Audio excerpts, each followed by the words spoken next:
Well, hi. Wow, I am just so touched by so many wonderful stories. My goodness.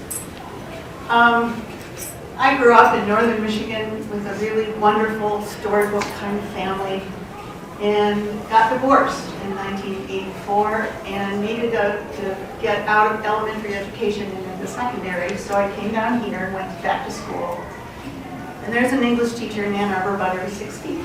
So I found myself in the Milan Federal Prison teaching.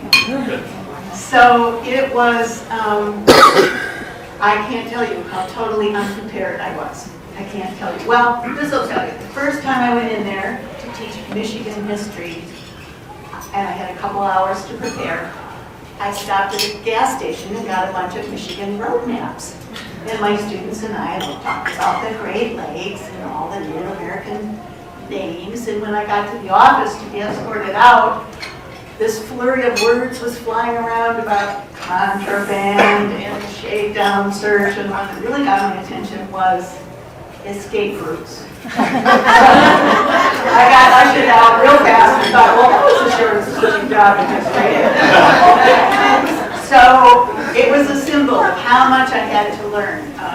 Flew over the next week and I came back, and my students were almost all African American, Native American, and Hispanic American.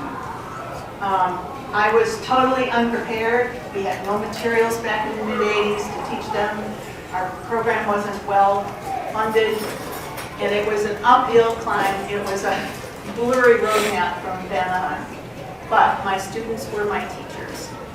They taught me about diversity and what it means to be in a classroom with everybody different than you are. I had people all ages, from the early 20s to and a guy who was 82, the way he didn't do anything I asked him to do. I had people from all over the world. I had people from every cultural group, and they were wonderful about talking out our differences together, and it created a wonderful community. I learned to put them in groups, which prisons don't like to do. I learned to put the learning for them in their hands, and that I was the guide from the side, not the sage from the stage. So that was humbling and wonderful. We put on plays, we sang. I put a big sign on my board that said no singing, no credit. I made them sing. We did all kinds of fun things. We had Lori Fithian come one time and do drums. It was fabulous. This was the only high school completion program in the country beyond GED in a correctional institution. You can't imagine, well, I'm sure you can imagine how wonderful it was to graduate from high school.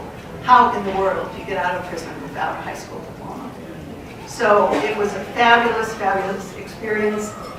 And then with the help of one of my inmates, who was one of my students who became a classroom tutor and was with me for 18 years, he and I put an outline for a book together.